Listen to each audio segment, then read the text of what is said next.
I get hundreds and hundreds of comments on my TikTok and Reels on Instagram. So today I'm going to respond to as many comments as I can from my TikTok videos. Hello, my name is Marcela Collier. I'm a certified parenting coach, founder of HIC Parenting Education Agency.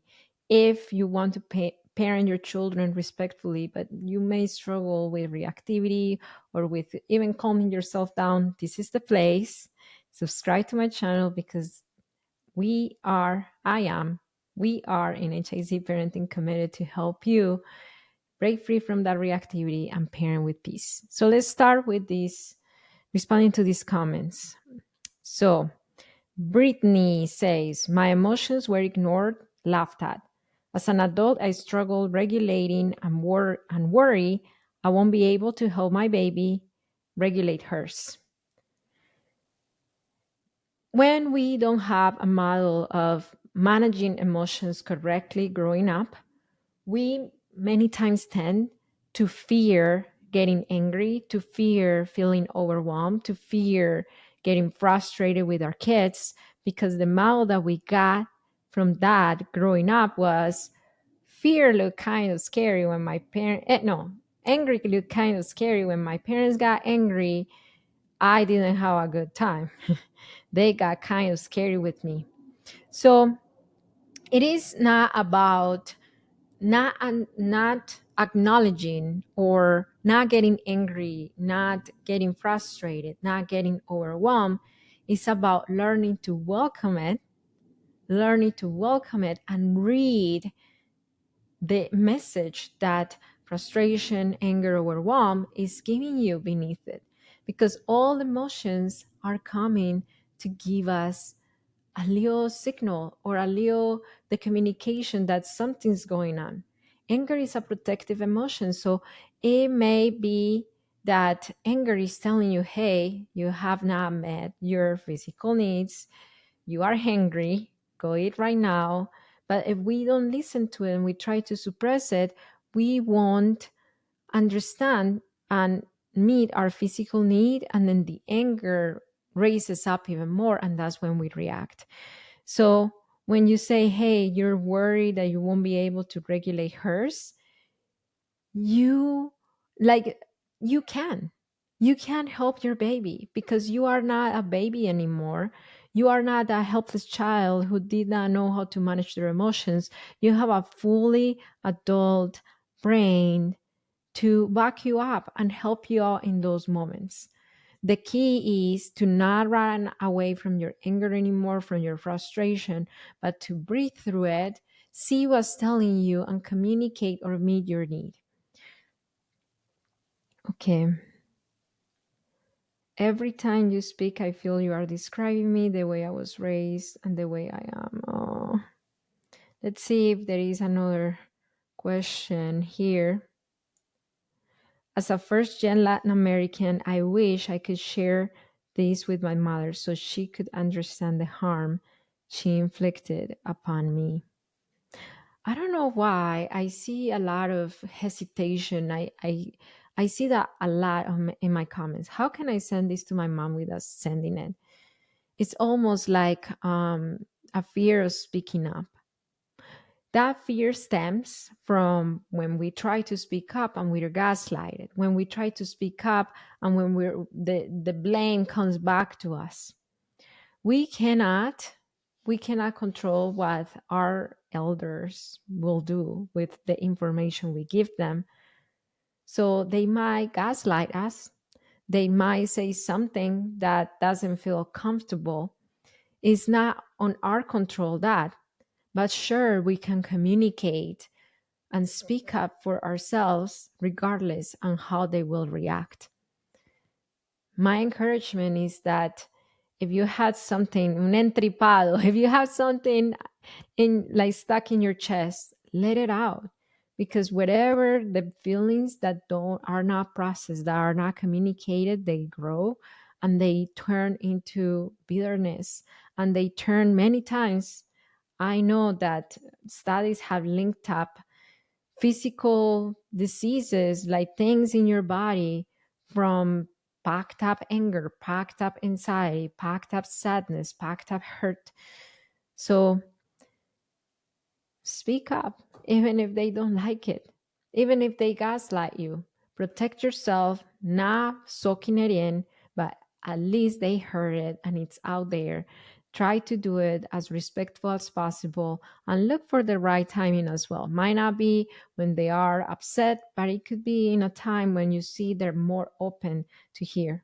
And I know and I want to be respectful with other cultures because I have, for example, I had a Chinese client who told me, like, yes, I cannot speak up because if I do, it's not just my mother in law, but her kids and the rest of the family will come at me really hard. So I know that in some cultures is almost impossible. But if you are a Latin person, I'm Latina as well. I know that you can speak up. You can speak up, and your mom might not like it, and she might come back at you with gaslighting or blaming. But you're not gonna throw the whole family members on you. You know, you're going to find someone to support you for the most part. Maybe not in your case, but for the most part. Okay. I even got scared when she yelled.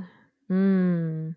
So this was a video where it was a toddler mom who was telling her toddler to close the cabinet, please, close the cabinet, please. And then she got frustrated and she yelled at the kid, and the kid got frozen.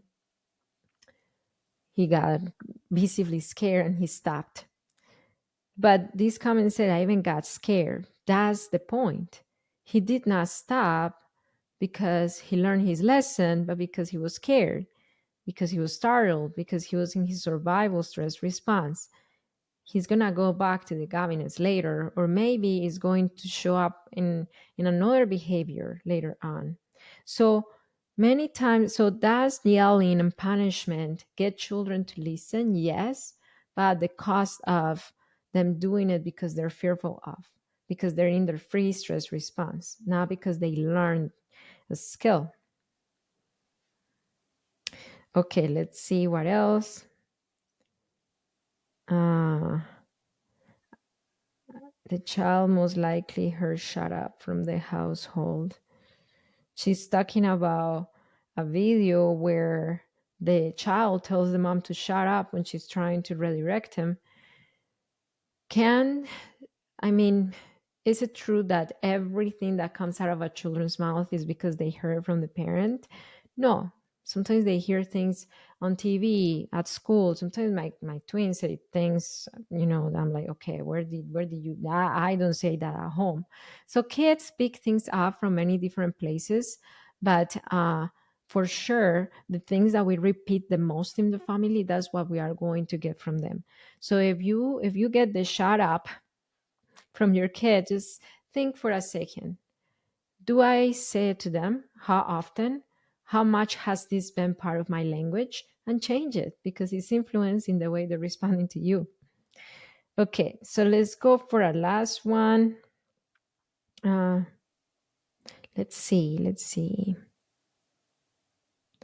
But a lot of kids will repeat things like this when they feel safe. Testing boundaries is natural, so it's trying out new phrases. You still correct it and set boundaries. So she's talking about the same shut up video. Would they say things like this when they're even if they feel safe?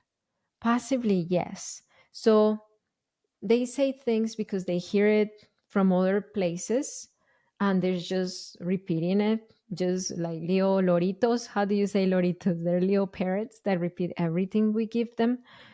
But for sure, if they are anxious, if they are angry, if they are stressed out, if they're not feeling safe, if those messages have been said to them when they feel similarly, they will tend to give it back to us at those moments. So just be aware of those.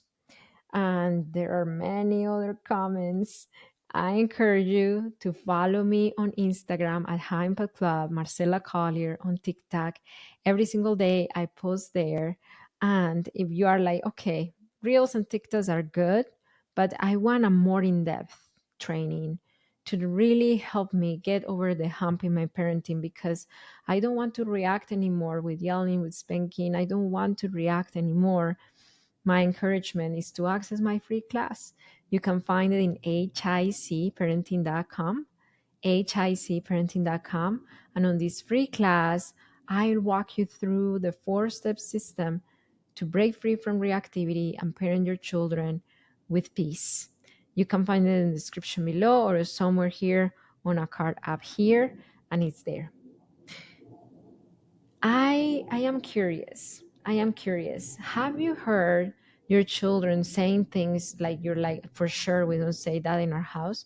What is it? Let me know in the comments. Let's share it together. For sure, my children have. Children do things, and that doesn't mean that you're a bad parent. That doesn't mean that you're doing it wrong. They pick things up from many different places. So cut yourself some slack. Give yourself grace, because you are a great parent. And remember that it only takes understanding of yourself and of your children's needs to raise secure children. If this video gave you insight about your children, insight about yourself, and it helped you in your parenting in some way, we just share it with a friend. Just send it to one friend and let them know, hey, I learned this from this video. I'm sure it will help you too. Okay, I'll see you next time. Bye.